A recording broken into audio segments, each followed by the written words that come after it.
এটি হচ্ছে শৈলক্ষে বৃষ্টিপাতের একটি মডেল। কোনো সমুদ্র বা সাগরের জল যখন সূর্যের আলোর প্রভাবে বাষ্প হয়ে মেঘের সৃষ্টি করে তখন এবং এর পাহাড় এবং কোনো এর আড়াআড়িভাবে কোনো পাহাড় বা পর্বত থাকলে তার দুটি ঢাল থাকে, একটি হচ্ছে অনুবাদ ঢাল এবং অপরটি হচ্ছে প্রতিবাদ ঢাল। এই বৃষ্টি যখন পড়ে তখন বেশিরভাগ সময় প্রতিবাদ ঢালে পড়ে, কারণ কি এই ঢাল সবসময় উচ্চতা সম্পন্ন হয়ে থাকে। আর এর বিপরীত ঢালটি হচ্ছে প্রতিবাদ ঢাল। এই ঢালে বৃষ্টি না পড়ার কারণ এই ঢালে যখন বায়ু যায় তখন তার মধ্যে উষ্ণতা বা জলীয় বাষ্পের পরিমাণ অনেকটা কমে যায়, এর ফলে বায়ু নিচে নামতে পারে না এবং এর মধ্যে বৃষ্টিপাত হয় না। এর ফলে একে বৃষ্টির ছায়া অঞ্চলও বলা হয়।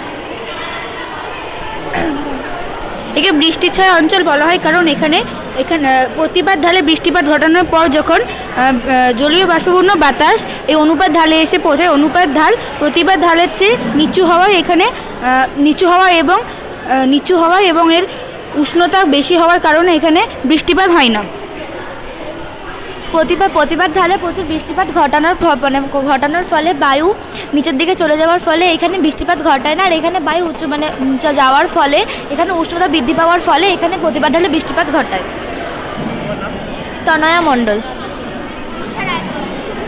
আপনার স্বাস্থ্যের সুস্থতা আমাদের দায়িত্ব, তাই সঠিক উন্নত প্রযুক্তির দ্বারা নির্ভুল ডায়াগনোসিস করতে সেই সঙ্গে বিভিন্ন বিভাগের স্পেশালিস্ট চিকিৎসকের পরামর্শের জন্য আসুন হিমোস্ক্যান ডায়াগনস্টিক অ্যান্ড পলিক্লিনিকে।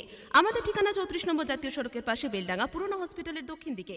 হাইড্রোলিক ব্রিজ তৈরি করেছি, যেটা হলো জলবাহী চলন্ত ব্রিজ। তো এটা আমরা বড় বড় শহরে দেখতে পাই। এটা আমরা পাসকালের নীতি অনুযায়ী তৈরি করেছি। এই ছোট সিলিন্ডারে বল প্রয়োগের ফলে এখানে চাপ সৃষ্টি হবে, যার মাধ্যমে ডেকগুলো ওঠানামা করবে এবং এখানে জাহাজ সহজেই যাতায়াত করতে পারবে। এটা আধুনিক সিভিল ইঞ্জিনিয়ারিংয়ের একটি বড় এবং বৃহত্তম কাঠামো। এটি মোট 3 প্রকারের হয়: বাস্কেল সেতু, ভার্টিক্যাল সেতু আর সুইং সেতু। বাস্কেল সেতু যেটা হচ্ছে ওজনের ভারসাম্য রক্ষা করে, ভার্টিক্যাল সেতু যেটা সোজাসুজি উপরে ওঠে, আর সুইং সেতু যেটা হচ্ছে যে অনুভূমিকভাবে ঘোরে। আর এটা বড় বড় জাহাজ যাতায়াতে সাহায্য করে, বন্যা নিয়ন্ত্রণ করে, নান্দনিকতা এবং ট্রাফিক প্রবাহ উন্নত করতে সাহায্য করে। এটা যেমন সুবিধা আছে তেমন অসুবিধাও আছে। অসুবিধাটি হলো যে এটা নির্মাণ করতে গিয়ে অনেক বেশি খরচ হয় এবং এটা নির্মাণ প্রক্রিয়া অনেক বেশি জটিল। এটা সাধারণ পুকুর, নদী, খাল এগুলোতে বানানো যাবে না, যেখানে বড় বড় জাহাজ যাতায়াত করে, যেখানে জলপথের দ্বারা সমুদ্রের আমদানি রপ্তানি করা হয়, সেই সমস্ত জাহাজের জন্য সেই সমস্ত জায়গায় এটা উপযুক্ত। এই ব্রিজ সাধারণত বড় বড় শহরে দেখতে পাওয়া যায়, যেমন লন্ডনের টাওয়ার ব্রিজ, ভারতের তামিলনাড়ুর রামেশ্বরমে পাম্পাম ব্রিজ, তাছাড়াও পশ্চিমবঙ্গে দেখতে পাওয়া যায় খিদিরপুরে। হাইড্রোলিক সিলিন্ডার পাম্প, তরল এবং নিয়ন্ত্রণ ব্যবস্থা। রিফাত আসফিয়া। সানায়া আক্তার। রেশমা খাতুন। আরা মল্লিক। ক্লাস 9। কেমন দেখলেন? খুব ভালো লাগলো, আমার খুব খুশি হয়েছি। প্রণবানন্দ বিদ্যাপীঠের উদ্যোগে ম্যাডামরা এবং ছাত্রীরা মিলে যে প্রজেক্ট করেছেন বা এগুলো এক্সিবিশনটা সায়েন্স এবং আর্টসের খুব সুন্দর হয়েছে এবং বাচ্চাদের পারফরমেন্স দেখে আমি খুব খুশি। এরকম ছোটো ছোটো মেয়েরা তাদের চিন্তাভাবনা এত উন্নত মানের এবং সায়েন্সের বিশেষ করে যে কার্যকলাপগুলো দেখলাম সেগুলো খুবই ভালো লেগেছে আমাকে। এতে কি আগামী দিনে প্রভাব পড়বে? অবশ্যই এদের শিক্ষার্থীদের মনে অনেক ভালো প্রভাব ফেলবে এবং তাদের ভবিষ্যৎ জীবনে তারা অনেক কিছু শেখার আরও প্রচেষ্টা করবে। দেখলেন আপনার মেয়ে আছে? আমার মেয়ে ক্লাস 7-এ পড়ে। ওরা একটা টিমে স্মার্ট ডাস্টবিন করেছে, আফিফা আঞ্জুম, ওর সঙ্গে ওর সহযোগী আছে আরও 3 জন, আমার ভাইজিও আছে ওখানে। ওরা ক্লাস 7-এ পড়ে। হ্যাঁ, খুব ভালো লাগলো সবার। আমার নাম এমডি আনোয়ার হোসেন। আমার আরেকটা মেয়েও এখানে পড়ে, বড় মেয়ে ক্লাস 9-এ পড়ে, এ সেকশনে। বাগানে সৌন্দর্য যেমন ফুল, তেমনি ঘরের সৌন্দর্য হলো ফার্নিচার। এখানে পেয়ে যাবেন খাট এবং খাট সাজানোর সমস্ত রকমের সামগ্রী। এছাড়াও এখানে পেয়ে যাবেন শোকেস, আলমারি, রয়েছে বিভিন্ন ধরনের সোফা, ডাইনিং টেবিল এবং নামি দামি ব্র্যান্ডের আকর্ষণীয় আসবাবপত্র ও স্টিল ফার্নিচার। তো আর দেরি কিসের? আজই যোগাযোগ করুন শুভ বেডিং অ্যান্ড স্টিল ফার্নিচারে। আমাদের ঠিকানা ফুলবাস্তলা মোড়, আমতলা রোড, বেলডাঙ্গা, মুর্শিদাবাদ। কিন্তু চাকাটা নষ্ট, যখন আমরা এই হেলমেটটা ব্যবহার করবো তখন এই চাকাটা অটোমেটিক চলবে। নমস্কার, আমরা প্রণবানন্দ বিদ্যাপীঠ গার্লস হাইয়ের 8ম শ্রেণীর ছাত্রীবৃন্দ। আমরা এখানে যে মডেলটি তৈরি করেছি সেটি হলো স্মার্ট অ্যান্ড সেফটি হেলমেট। আমার নাম ঐশী মণ্ডল। আমি যেটা বলতে চাইছি, আধুনিক সভ্যতায় আমাদের আধুনিক সভ্যতায় বিজ্ঞানে যে সকল দিকগুলি দেখা যাচ্ছে তার মধ্যে যেমন ইঞ্জিনিয়ার এবং বিজ্ঞানের মিশ্রণে যখন যন্ত্র এবং আধুনিক জাতীয় জিনিস তৈরি হয় সেগুলি মিশ্রণে গাড়ি তার বাইক ইত্যাদি ব্যবহৃত হচ্ছে। বাইক এখন সবথেকে বেশি উন্নত। বাইক চালানোর সময় হেলমেট পরা খুবই জরুরি, কিন্তু এখন সকলে হেলমেট পরে না, ফলে অ্যাক্সিডেন্ট হওয়ার ফলে মানুষের ক্ষয়ক্ষতি হচ্ছে। সেই কথা মাথায় রেখে আমরা যে মডেলটি তৈরি করেছি তার নাম সেফটি হেলমেট। বর্তমানে গাড়ি চালকরা গাড়ি চালাচ্ছে উইদাউট হেলমেট, এছাড়াও রাইডাররা গাড়ি চালাচ্ছে ভীষণ জোরে কিন্তু হেলমেট পরছে না, ফলে অ্যাক্সিডেন্ট হচ্ছে। অ্যাক্সিডেন্টের মাধ্যমে অনেক ক্ষয়ক্ষতিও হচ্ছে। তাদের ক্ষেত্রে আমরা এই সুবিধাটা দিতে পারি। এখানে বাইকের সাথে হেলমেটের একটা কানেকশান আছে, যেটা তৈরি করা হয়েছে অ্যান্টেনা, সেন্সার ইত্যাদি দিয়ে। এর ফলে অ্যাক্সিডেন্ট রোধ করা যাবে। অন্বেষা ঘোষ, ক্লাস 8। গাড়ির ইঞ্জিন চলছে কিন্তু চাকা ঘুরছে না, কারণ এখানে হেলমেটটা পরা হয়নি। যখনই এই হেলমেটটা পরা হবে এই চাকাটা অটোমেটিক ঘুরবে।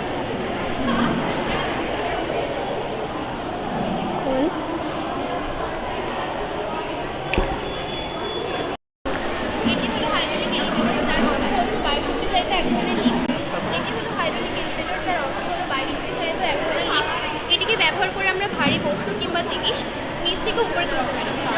আজকাল দেখা যাচ্ছে অনেক লিফট তৈরির ক্ষেত্রে কয়লা, পেট্রোলিয়াম, খনিজ তেল ইত্যাদি পুড়িয়ে আমাদের জীবাশ্ম জ্বালানিকে ক্ষয় করে পরিবেশে দূষণ ঘটানো হচ্ছে। এই ধরনের লিফটের ব্যবহারের যেহেতু বায়ুসম্পদ পরিবেশ বান্ধব শক্তি, তাই আমাদের পরিবেশে কোনো রকম দূষণ ঘটায় না।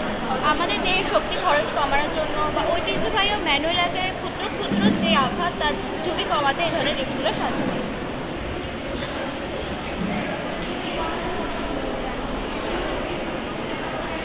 ওয়ার্কিং মডেল বা চোখের কাজ করার প্রতিরূপ। আমরা এই মডেলটির মাধ্যমে বোঝাতে চেয়েছি যে আমাদের চোখ কীভাবে কাজ করে। প্রথমত আমাদের দেখার জন্য চোখের সঙ্গে সঙ্গে মস্তিষ্কের প্রয়োজন হয়। আমরা কোনো কিছুকে সরাসরি দেখতে পাই না। যখন আমরা কোনো বস্তুর দিকে তাকাই তখন সেই বস্তু থেকে আসা আলোক রশ্মি আমাদের চোখের কর্নিয়া, একোসিমার এবং রেটিনায় পড়ে এবং রেটিনায় একটি প্রতিবিম্ব তৈরি হয়। অপটিক নার্ভের মাধ্যমে ওই ইলেকট্রিক্যাল সিগন্যালটি আমাদের মস্তিষ্কে পৌঁছায় এবং সেখানে সোজা করে দেখাতে সাহায্য করে। সিমার এবং লেন্সের মধ্য দিয়ে যাওয়ার সময় প্রতিসরিত হয়। আমাদের চোখের লেন্স একটি উত্তল লেন্স হিসেবে কাজ করে। ওই লেন্স আলোক রশ্মিগুলোকে এমনভাবে বাঁকিয়ে দেয় যে আমাদের চোখের রেটিনার উপর একটি রিয়াল এবং ইনভার্টেড বা উল্টো প্রতিবিম্ব তৈরি হয়।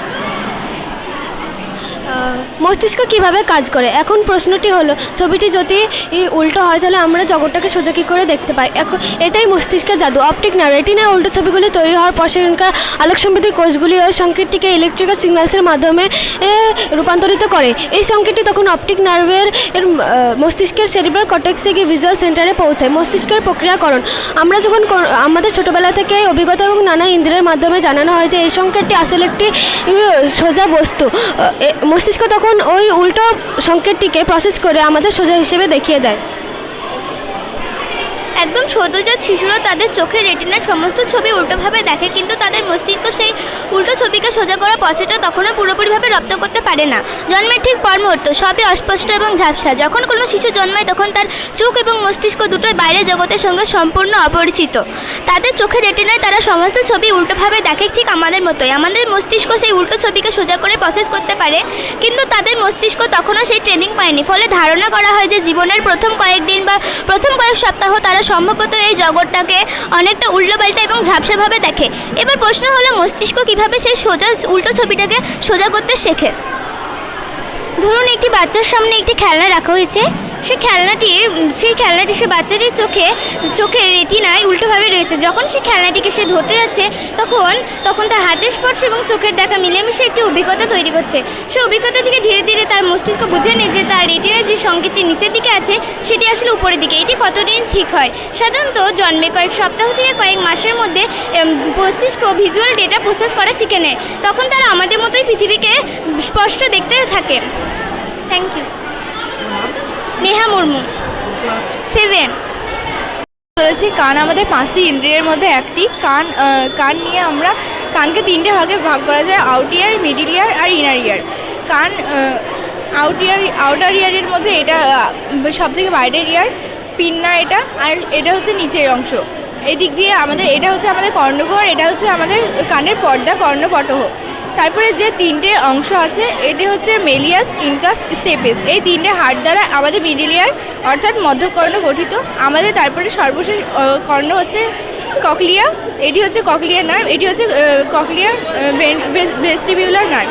এই তিনটে একসঙ্গে হয়ে আমাদের কম্পন করছে এবং মস্তিষ্কে প্রেরণ করছে। এটি হচ্ছে আমাদের আউট ইয়ার, যেখান দিয়ে শব্দ আসছে এবং মিডিল ইয়ারের মধ্যে যাচ্ছে। মিডিল ইয়ারের যে তিনটে হাড় আছে মেলিয়াস, ইনকাস, স্টেপিস, এই তিনটে কম্পন করে আমাদের ইনার ইয়ারের মধ্যে যে ককলিয়া আছে এই ককলিয়ার নার্ভ দ্বারা আমাদের মস্তিষ্কে টাচ করছে এবং আমরা তারপরে উত্তেজনায় সাহায্য করছে।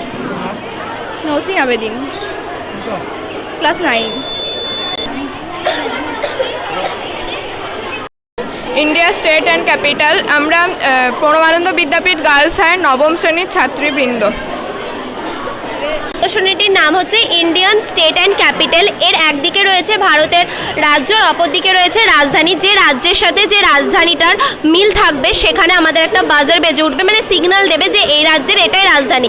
আর যদি আমরা রাজ্যটা ঠিক লিখি কিন্তু রাজধানীটা মানে ভুল রাজধানীতে ক্লিক করি তাহলে কিন্তু কোনো বাজার বেজে উঠবে না। এর মানে নির্দেশ দিচ্ছে যে ওই রাজ্যের এটি রাজধানী নয়।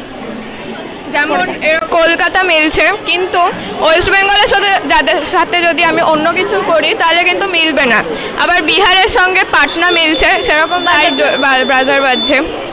আবার তারপরে মহারাষ্ট্রর সঙ্গে মুম্বাই করছি তাহলে লাইট জ্বলে উঠছে। তারপর অন্য কিছু করলে কিন্তু লাইটটা জ্বলছে না। সুবিধা হচ্ছে এর সাহায্যে আমরা খুব সহজেই রাজ্য রাজধানী চিনতে শিখতে পারবো। আমার নাম সৃজিতা দেবনাথ। সৃজা চ্যাটার্জি, সৃজিতা দেবনাথ, সুদীপ্তা হালদার আর ত্রিথা আঢ্য। হ্যাঁ, আমরা আজকে যে প্রজেক্টটা প্রেজেন্ট করছি সেটা হচ্ছে একটা এআই বেসড রোবট। এআই বা আর্টিফিশিয়াল ইন্টেলিজেন্স হলো এমন একটা জিনিস যার ব্যাপারে এখন প্রায় সবাই জানে। গুগল, জেমিনাই, চ্যাটজিপিটি এই বিষয়গুলো এআই এর মধ্যে পড়ছে। আমরা এই প্রজেক্টটা বানিয়েছি সাধারণ মানুষকে এআই এর সুফল এবং কুফলগুলি ব্যক্ত করার জন্য। এআই এর কিছু সুফল হলো যে এআই হচ্ছে এমন একটা জিনিস যেটা সব কিছু জানে। এআইকে আমরা যেই প্রশ্নটা জিজ্ঞেস করব সেটা উত্তর সে সবাইকে খুব তাড়াতাড়ি দিয়ে দিতে পারবে এবং এটা খুব দ্রুতভাবে জটিল যেই ডেটাগুলো হয় সেগুলোকে বিশ্লেষণ করতে পারে। এবং এর কিছু কুফল হলো যে যেহেতু এআই সব কিছু জেনে ফেলেছে, এআই খুব জটিল জিনিস দ্রুত বিশ্লেষণ করে ফেলতে পারে, তাই এখন যে বড় বড় কোম্পানিগুলো যেখানে আগে মানুষ কষ্ট করে চাকরি দিয়ে পরীক্ষা দিয়ে চাকরি করত, সেখানে এখন এই ধরনের আরও উন্নত এআই বেস রোবটরা মানুষের কাজ করে ফেলছে। তো আমরা এটাই বলতে চাইবো যে আমরা যদি এআইকে সঠিকভাবে ব্যবহার করি তাহলে কিন্তু আমরা নিজেদের ভারতকে একটি উন্নয়নশীল দেশে পরিণত করতে পারবো। আমার নাম তানিমা রিদা মল্লিক। আমি নৌসিন নাহার, তানিশা আলম। এটা হচ্ছে করদাতা এবং নন করদাতা সম্পর্কে বিস্তারিত কিছু তথ্য। এখানে কিছু প্রাণী আছে এবং কোনটা সেগুলি করদাতা এবং নন করদাতা আমরা সেইগুলি সম্পর্কে বলবো। এখানে রাখা আছে আর্থবরা, যেটি নন করার শ্রেণীর অন্তর্ভুক্ত। নন করাটা কি? যাদের মেরুদণ্ড থাকে না তাদের নন করাটা বলা হয়। এইখানে আর্থবরা বলা হয়েছে। আর্থবরার কথাটির অর্থ হলো এই আরশোলাদের এক একটি পায়ে অনেকগুলো জোড়া জোড়া পা থাকে বলে এদের আর্থবরা বলা হয়। বর্তমানে পৃথিবীতে 20 লক্ষ প্রাণীর মধ্যে 12 থেকে 13 লক্ষ প্রাণী হচ্ছে এই আর্থবরা, যাদের মধ্যে হচ্ছে আরশোলা, যেটা আমাদের পরিবেশে দেখতে পাওয়া যায়। 350 বিলিয়ন পূর্বের আগে ডাইনোসরের আগে এই আর্থবরা মানে এই আরশোলা জীবাশ্ম পাওয়া গেছে। এটা দৈহিক গঠন হচ্ছে এই আরশোলার উপরটি পুরো কার্টিন দ্বারা নির্মিত। এটা ডানা থাকতে পারে না থাকতে পারে, কিন্তু আরশোলাদের ডানা আছে। এদের একটা গুরুত্বপূর্ণ অংশ হচ্ছে এদের সুর, যেটি দ্বারা এরা খুবই সূক্ষ্ম মাত্রার শব্দ শুনতে পায় এবং কোনো কিছু স্পর্শ পারে এবং এরা 1 মাস না খেয়ে জীবিত থাকতে পারে। এদের স্বাস্থ্যগত এদের বিজ্ঞানসম্মত নাম হচ্ছে পেরিপ্ল্যান্টা অ্যামি।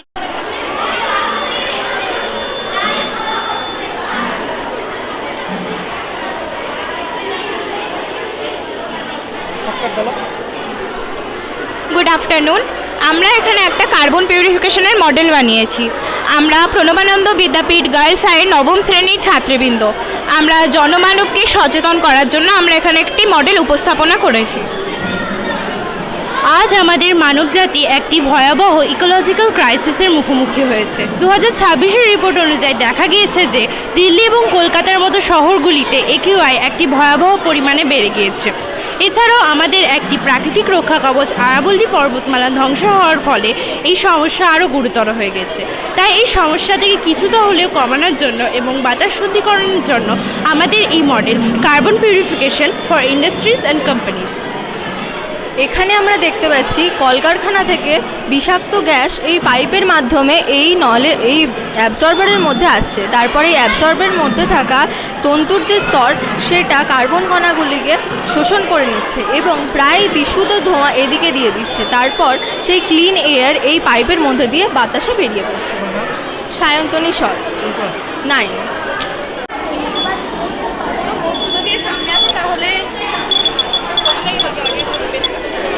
অর্ডিনোর উপর বেশ করে আমরা একটা প্রজেক্ট বানিয়েছি যেটার নাম হচ্ছে র্যাডার সিস্টেম। তো র্যাডার জিনিসটা কি, এটা কোনো বস্তুর দূরত্ব মাপা যায়, খুব বেশি উন্নত মানের হলে এটা গতিও নিয়ন্ত্রণ করতে পারে। এখানে আমরা যে মডেলটা বানিয়েছি তার জন্য ইউজ করেছি Arduino Uno, buzzer, jumper wire, servo motor, ultrasonic sensor আর ব্রেড বোর্ড। এই যে সার্ভো মোটরটা আছে এটা 0 ডিগ্রি থেকে 180 ডিগ্রি অ্যাঙ্গেলে ঘোরে। আর এই যে আলট্রাসনিক সেন্সারটা আছে এটা একটা যে চোখ বলতে পারেন, এখান থেকে একটা তরঙ্গ বের হয়। এবার তরঙ্গটা কোথায় গিয়ে বাধা পায়, কম্পিউটারে যে প্রসেসর সফটওয়্যার আছে সেখানে আমরা ইনপুট করেছি যে কোনো বস্তু, যেহেতু এটা আমরা স্কুলের প্রজেক্ট করছি এবং আমাদের কিছু খোঁজার নেই, তার জন্য আমরা এখানে যে কোনো বস্তু ইনপুট করেছি এবং ডিস্টেন্স দিয়েছি 30 সেন্টিমিটার। 30 সেন্টিমিটারের মধ্যে যদি কোনো বস্তু থাকে তাহলে এই যে তরঙ্গটা বের হচ্ছে সেটা গিয়ে কি করে ওইখানে বাধা পায় এবং প্রতিফলিত হয়ে ফিরে এসে এখানে সেন্স করে কম্পিউটারে আউটপুট দেখায়। মৌমিতা মণ্ডল 9A।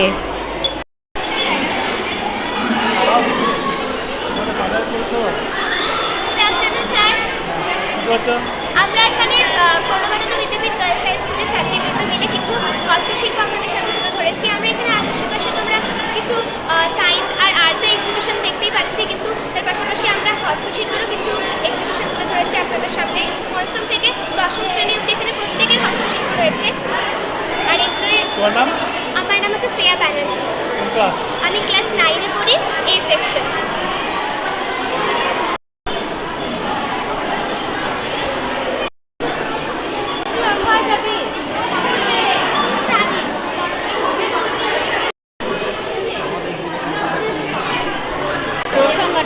আমরা করেছি বিএমআই হচ্ছে কোনো ব্যক্তির দেহে পুষ্টি পরিমাপের সূচক যে ব্যবহার করা হয় সেটাকে বলা হয় দেহভর সূচক বা বিএমআই পুরো নাম হচ্ছে body mass index.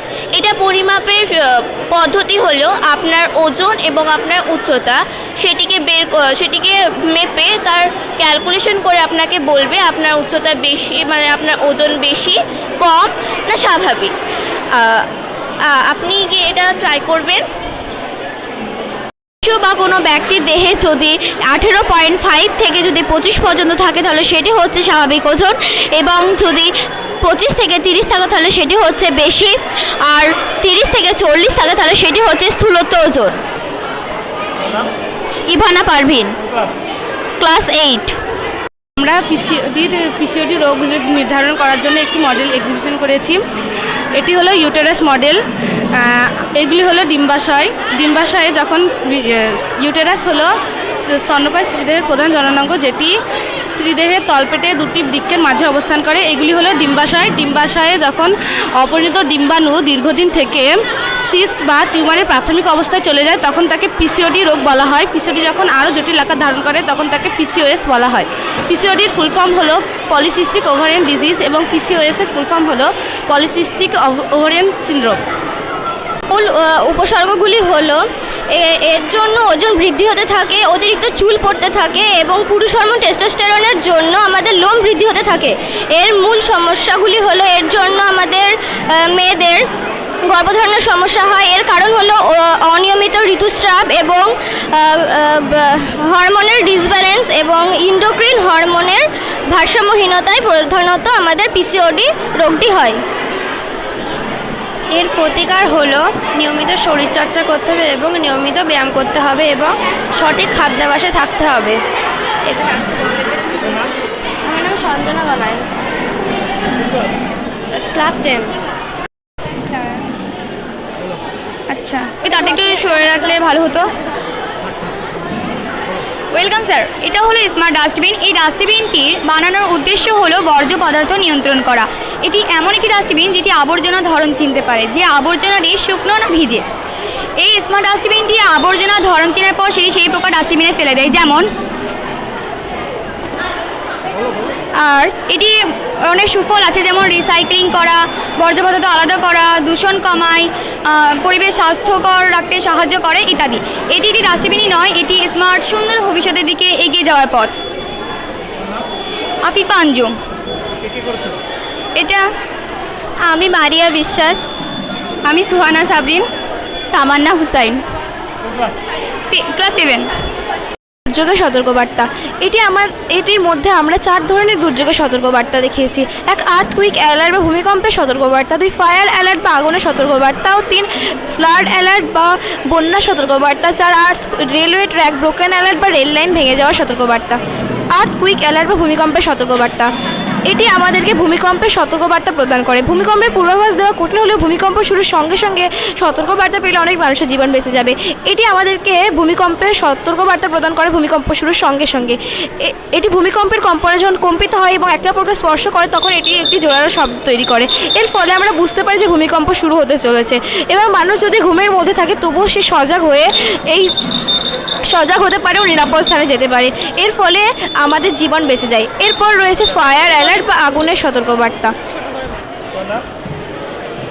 Suhana Parvin, 7। Alert বা আগুনের সতর্কতা, এটি মূলত একটি স্মার্ট নজরদারি কাজ করে। এর প্রধান কাজ হলো এটি আশেপাশের পরিবেশে থাকা আগুনের অস্তিত্বকে শনাক্ত করা। যখনই এটির আশেপাশে কোনো আগুনের অস্তিত্ব খুঁজে পায় তখনই এটি জোরে শব্দ করে আমাদের সতর্ক করে। এর ফলে আগুন বেশি ছড়িয়ে পড়ার আগে আমরা বুঝতে পারি এবং আমরা নেভাতে পারবো আগুন এবং আমাদের প্রাণ বাঁচবে।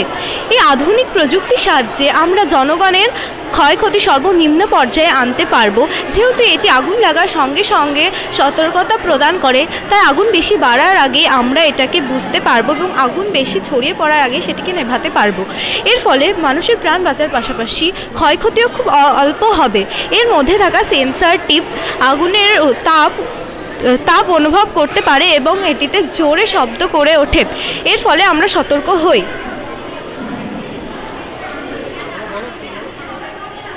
আর নাই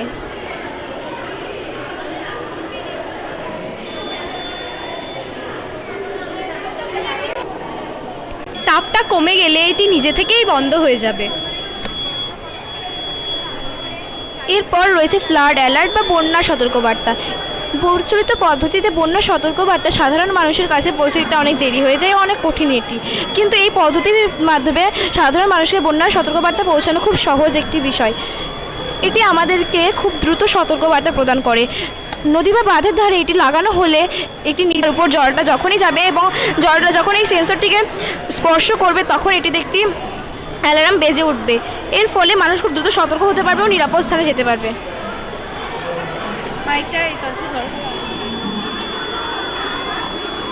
সতর্কবার্তা, এটি আমাদেরকে রেল লাইন ভেঙে গেলে সতর্কবার্তা প্রদান করে।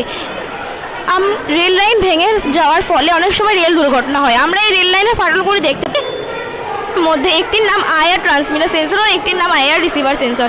আইআর ট্রান্সমিটার সেন্সর একটি আলো প্রতিনিয়ত প্রতিফলিত নির্গত করছে, যা সামনে বাধাপ্রাপ্ত হয়ে ফিরে যাচ্ছে আইআর রিসিভারের কাছে ও আইআর রিসিভার এটিকে শোষণ করছে। কিন্তু যখন সামনের বাধাটি আলো প্রতিফলিত করতে পারছে না এবং এর আলো প্রতিফলিত হয়ে তার কাছে যাচ্ছে না এবং সে বুঝতে পারছে যে তার সামনে কোনো বাধা নেই, তার ফলে আমরা বুঝতে পারবো যে এটি সতর্কবার্তা প্রদান করছে। এটি আমাদেরকে খুব দ্রুত সতর্ক করে। এর ফলে এটি আমরা বুঝতে পারি ও এটিকে খুব দ্রুত সারাই করতে পারি। এর ফলে রেল দুর্ঘটনা কম হয় ও মানুষের প্রাণহানি কম ঘটে। সুহানা পারভিন।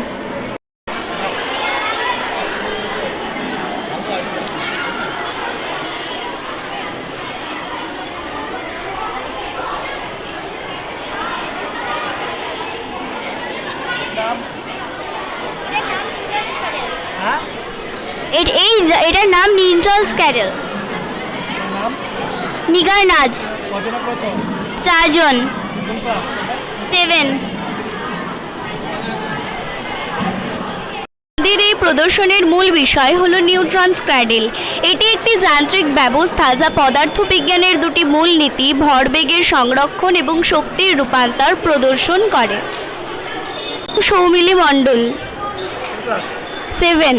লক্ষ্য করুন, আমি যখন এই প্রান্তের একটি বলকে নির্দিষ্ট উচ্চতা থেকে টেনে ছেড়ে দিচ্ছি তখন সেটি মাঝের বলগুলিকে আঘাত করছে, কিন্তু মাঝের বলগুলি প্রায় স্থির থাকা সত্ত্বেও ঠিক বিপরীত প্রান্তের একটি বল গতিশীল হচ্ছে, কারণ মাঝের বলগুলি মাধ্যম হিসেবে কাজ করে। প্রথম বল থেকে পাওয়া গতিশক্তি বা কাইনেটিক এনার্জি মাঝের বল দিয়ে তরঙ্গ আকারে প্রবাহিত হয়ে এই বলটিকে ধাক্কা দিয়ে বের করে দেয়।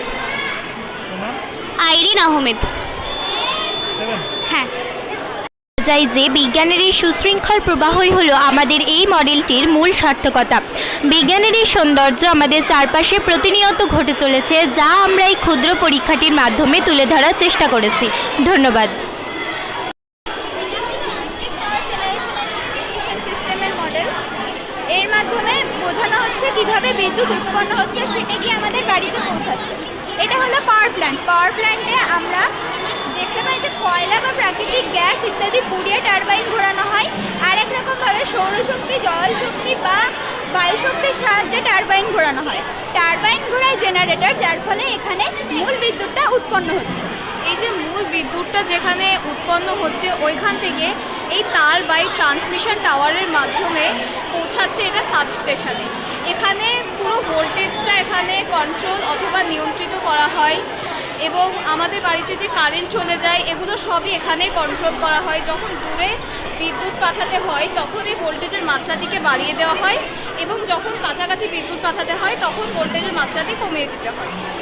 তারপরে এটা হচ্ছে শেষ ধাপ ডিস্ট্রিবিউশন সিস্টেম।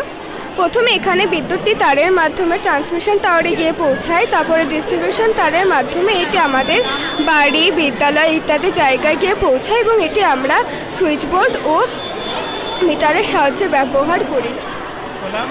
সারিকা সুলতানা। রিধিয়া সুলতান। 7। জল দূষণ। এটা শহর গ্রামে যেভাবে জলটা দূষিত হয় সেটা হলো কোনো গরু মজদের জলে স্নান করানোর ফলে জলটা দূষিত হচ্ছে এবং এই জলটা দূষিত হওয়ার ফলে গ্রামে যদি কোনো মানুষে খায় তাহলে তাদের শরীরে নানান সমস্যা হতে পারে। শহরে যেটা জলটা দূষিত হচ্ছে সেটা হলো কলকারখানায় নোংরা জল গিয়ে জলে পড়ছে এবং জলটা দূষিত হচ্ছে। এই জলটা গঙ্গা নদীর সঙ্গে মিশে গঙ্গা নদী দূষিত হচ্ছে। গঙ্গা নদীর জল আমরা খাই এবং স্নান করি। গঙ্গা নদীর জলে আমরা স্নান করি বা খাই বলে এই জলটা ভালোভাবে দূষিত হচ্ছে। এই গ্রামের মানুষ যে সরাসরি জলটা খেয়ে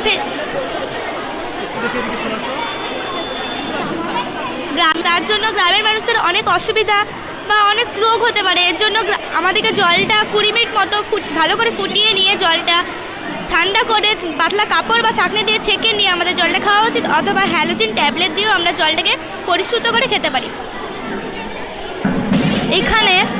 এখানে যে জমিগুলো থাকে সেখান থেকে রাসায়নিক বিক্রিয়া এখানে এসে পড়ে, তার ফলে জল দূষণ হচ্ছে এবং যে গরু, ছাগল এগুলো স্নান করছে তার ফলে জলটা দূষণ হচ্ছে। কলকারখানা থেকে যখন বজ্র পদার্থ যাচ্ছে তখন তার ফলেও জলটা দূষণ হচ্ছে এবং আমাদের এর ফলে প্রতিবাদ না করলে এটি অনেকটি প্রকৃতির একটি বড় ক্ষতি করতে পারে, যা আমাদের পক্ষে অনেকটি ক্ষতিকারক হতে পারে। শ্রেষ্ঠা হালদার। 7। বানিয়েছি মিশরের পিরামিড ও নীলনদ। পৃথিবীর বিখ্যাত পিরামিডগুলি মিশরের কায়রো শহরের উপকণ্ঠে গির্জা মালভূমিতে অবস্থিত। এগুলি তৈরি করা হতো কারণ মিশরের শাসনকর্তা বা ফারাওদের মৃত্যুর পর তাদের মমি তৈরি করে সংরক্ষিত করা হতো, কারণ মিশরীয়রা বিশ্বাস করতেন যে যদি তাদের শাসনকর্তা সুরক্ষিত থাকে তবে তারা পরবর্তী সময়ে সুখে শান্তিতে থাকতে পারবে। সেই জন্য তারা তাদের শাসনকর্তার মৃতদেহের সঙ্গে তাদের অনেক ধন সম্পদ সুরক্ষিত করে রাখতেন। এটা হচ্ছে মিশরের সবথেকে বড় পিরামিড, হচ্ছে কুফুর পিরামিড। এটা হচ্ছে তুতেনখামুনের তুতেনখামুনের সমাধি। তুতেনখামুন ছিলেন প্রাচীন মিশরের 18তম ও অত্যন্ত বিখ্যাত ফেরাও বা রাজা। তাকে বালক রাজা বা বয় কিং বলা হতো, কারণ তিনি মাত্র 9 বছর বয়সে রাজা হয়েছিলেন। তুতেনখামুনের আসল নাম ছিল তুতেনখামনের আসল নাম ছিল তুতেন খাতেন। তিনি তার নিজের নাম পরিবর্তন করে তুতেনখামন নাম রেখেছিলেন এবং তুতেনখামন শব্দের অর্থ হচ্ছে আমনের জীবন্ত প্রতিছবি এবং তিনি খ্রিস্টপূর্ব 1333 অব্দ থেকে 1324 অব্দ পর্যন্ত মাত্র 10 বছর শাসন ব্যবস্থা চালিয়েছিলেন। আর তিনি মারা যান 18 থেকে 19 বছর বয়সের মধ্যে। ঠিক কত বছর বয়সে মারা যান জানা যায়নি। এটি হচ্ছে নীলনদ। নীলনদের দৈর্ঘ্য হচ্ছে 6650। পৃথিবীর দীর্ঘতম নদী হচ্ছে নীলনদ। আফ্রিকার উত্তর পূর্বে প্রধান নদী নীলনদ। 11টি দেশের মধ্যে দিয়ে এই নদী বয়ে গেছে। এই নীলনদের দুটি উৎস, প্রথম উৎসটি হচ্ছে হোয়াইট নীল ও ব্লু নীল। হোয়াইট নীলের উৎস হচ্ছে আপনার আফ্রিকার বিখ্যাত বোরেন্ডো মালভূমি ও ব্লু নীলের উৎস হচ্ছে ইথিওপিয়ার উচ্চভূমি। এই নদী বয়ে যাওয়ার সময় দুটি প্রধান শাখার সৃষ্টি করে। প্রথম শাখাটি হচ্ছে রেসাইডো, দ্বিতীয় শাখাটি ড্যামিয়েটা।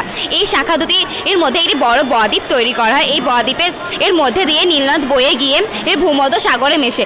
অর্থাৎ ভূমধ্য সাগর হচ্ছে নীলনদের মোহনা ও উৎস হচ্ছে ব্লু নীল ও হোয়াইট নীল। Thank you. আমার নাম সাবানি আসমিন, ক্লাস 8।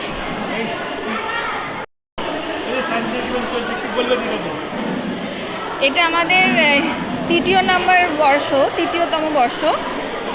এই বছর সায়েন্স এক্সিবিশন করা হয়, সায়েন্স অ্যান্ড আর্ট এক্সিবিশন। আগামী বছর যেন আমরা আরও ভালোভাবে করতে পারি, আমাদের এক্সিবিশন যেন আরও ভালো মতন হয়। মেয়েদের মধ্যে কোনো নতুন জিনিস তৈরি করার উৎসাহটা যেন থাকে, এটাই আমাদের কাম্য। সেই চেষ্টায় আমরা প্রত্যেক বছর করে চলেছি। প্রত্যেক বছর করেছিলেন, সেই তুলনায় এই বছর কতটা প্রোগ্রেস হয়েছে? আগের থেকে অবশ্যই প্রোগ্রেস হয়েছে। আগে প্রথম যখন হয় তখন মেয়েরা যেরকম আগ্রহ নিয়ে করেছিল, দিন দিন আরও বেশি মেয়ের মধ্যে সেই আগ্রহটা দেখা দিচ্ছে এবং আরও বেশি সংখ্যক মেয়েরা করতে চাইছে। কি বলবেন, আগামী দিনে এটাকে আরও উপকার হবে? হ্যাঁ, অবশ্যই। মেয়েরা হাতে কলমে শিখতে পারছে, সবাইকে জানাতে পারছে, অবশ্যই মেয়েদের উন্নতি তো হবে। আমার নাম শ্রেয়শ্রী দে। আমি পূর্ণানন্দ বিদ্যাপীঠের বিজ্ঞান বিভাগের শিক্ষিকা।